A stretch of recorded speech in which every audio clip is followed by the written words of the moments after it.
sorry about that, babe. What's up, guys? It's Cody aka the Bear here with Bits and Glory, and I wanted to do a brief introduction for this video.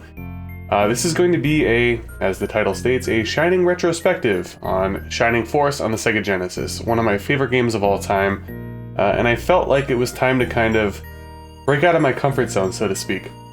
For those of you that have known me and known the channel for quite some time, I pride myself on doing short reviews. I've received some criticisms in the past, but that's just what I want to do. I want to do short reviews where I could pack as much information in them as possible to tell you at the end of the day whether or not you should be playing a game, right? I'm not typically a huge fan of long reviews, but I'm making an exception for this game and potentially a few others into the future. Games that really made an impression on me throughout the course of my life, I feel like deserve a little bit of a deeper dive. I did do a review for Shining Force many years ago, and I'm not necessarily embarrassed by the review, but I'm not proud of it either. The main reasons were I was kind of just getting started on YouTube at the time. I didn't really have any good equipment. I recorded, the microphone was just my webcam microphone. I was using Windows Movie Maker. I recorded my footage off of an emulator as a straight through play. There was no OBS yet, at least that I knew of. And I didn't have a capture card. I didn't have any of that kind of stuff. So it was really like gritty. I wrote a script and everything, but long story short, I didn't have the technical specifications that I wanted in order to really do a great review. I also didn't want to bury it completely. It's in my short style, and I watched it the other day. It's not terrible, you know, and for my channel, it has somewhat decent views and likes on it. Granted, it is pretty old, but I felt like Shining Force deserved a little bit more of a better look, a better feel, more effort, stuff like that. Because, you know, this game's my baby, guys. I don't know what to say. Fucking one of the greatest games of all time.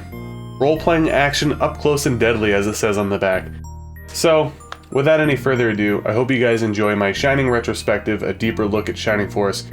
If you do end up enjoying it, make sure to like, comment, and subscribe if you haven't already. We're making a push for 1,000 subs.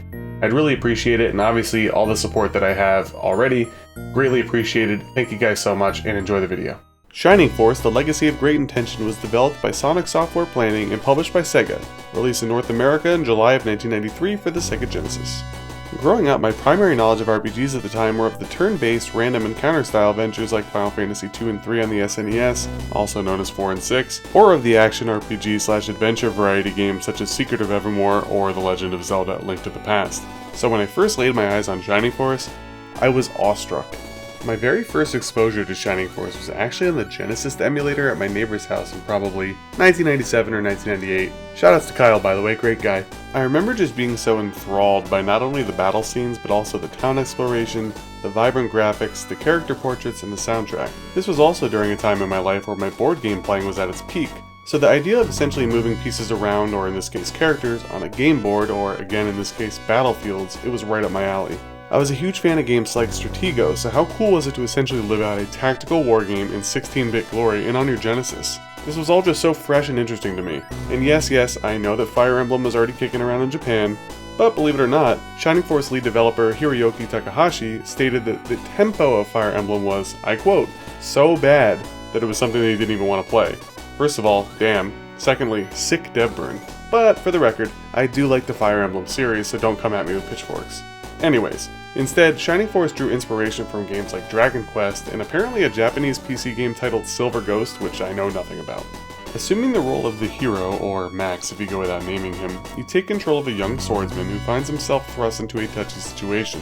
The secret of the ancients, an evil dragon, was sealed away for the past 1,000 years, and now Dark Soul and the vile hordes of Runefaust are trying to revive him to bring havoc onto the peaceful land of Rune. King Guardiana and Lord Varios agree to send Max and other Force members Luke, Lo, Tao, Hans, and Ken to the Gate of the Ancients to put a stop to the revival. But will they be too late? The battle system itself is fairly simple. You control your Force members and the computer controls your opponents on a grid-like structure. You're able to move your characters a designated number of spots based on your character's movement and engage in attacks based on your limitations. Is your character a standard melee? If so, you can attack one square north, south, east, or west. But if they have a spear, a bow, or no magic, you're able to attack from distance and other angles. Healing can be carried out by way of healing magic spells or consumable items that are found in item shops, towns, and battlefields. Each battle ends with one of 4 conditions being met. For successes, you clear the board of all enemies, you defeat the main boss of the battle, or you have the hero or max reach the destination on the map. For defeat, the hero or max is defeated. During battle, with each action made you gain experience points. When the experience points of a character reaches 100, you level up, experience stat growth, and your experience counter is reset back to 0 for the next level achievement. Experiencing and leveling up is paramount for future battles in order to make them easier, not only by natural level progression, but also the promotion system. You're able to promote a force member as soon as level 10 through a town priest. Upon promotion, your force member ascends to a new class, but becomes weaker, but is now also able to gain experience faster, and they now inherit a faster ability to grow to greater heights than ever before, not to mention now be able to use promotion-specific weaponry. Tactics, cunning, and experience distribution are strategies that need to go into each and every battle.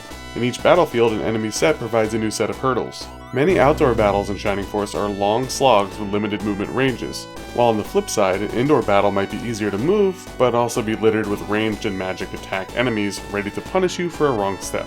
One of the things that separates Shining Force from the pack is the fact that you're able to explore outside of battle. Though compared to Shining Force 2, Shining Force is a bit on rails when it comes to world exploration. Also, the fact that this is based on an 8-chapter system means that there's basically no backtracking. If you miss something important and advance the story, too bad.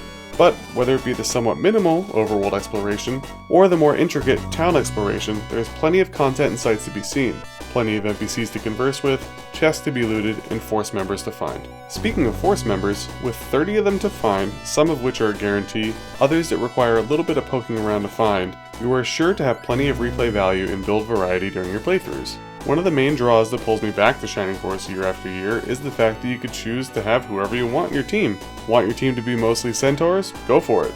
Want to really work on the archers? Have a field day. While it's true some characters are inherently better than others, check out my tier list video for some more insight. With the right amount of grinding, weapons, rings, and maybe a power potion or two, almost any character could be a viable option for the end game.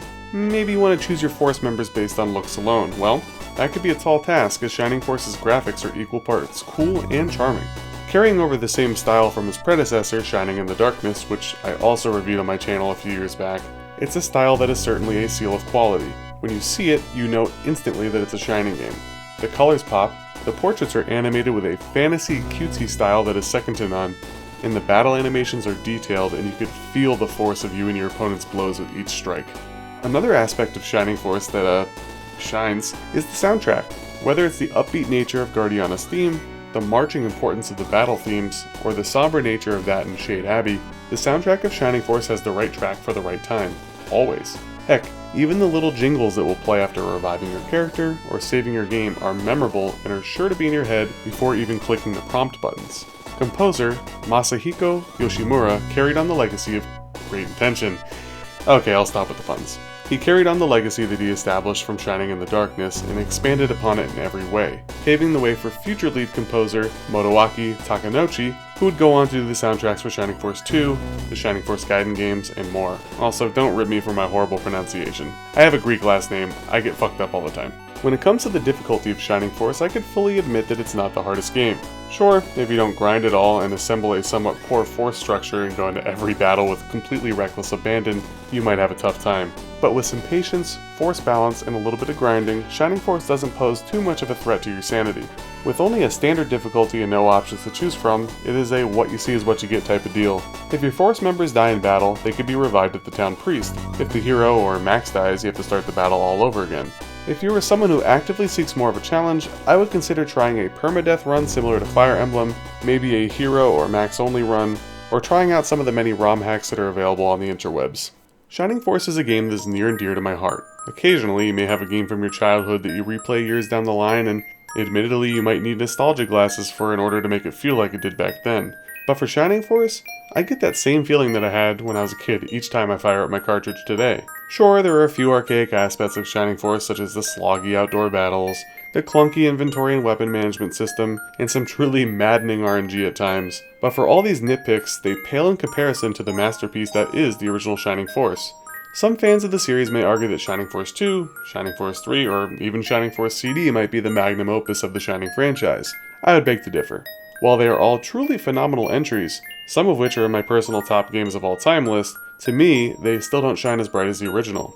Sure, the series has gone off the rails a bit in the post-Sega Saturn era, well, I guess aside from the Game Boy Advance remake of this game, but that doesn't change the impact that it had on me or how I feel about this title. As of the time of this review, there was actually a mobile game coming out in Japan titled Shining Force Hero of the Light and Darkness, which actually looks pretty damn good. Harkening back to the old days featuring tons of old characters in a modern yet old school art style, we can only hope that it will get a proper translation and ports to the PC, Switch, and maybe even other home consoles. All that being said, Shining Force is a timeless classic, a pioneer of the genre, and a game that will not be left in the ages long forgotten.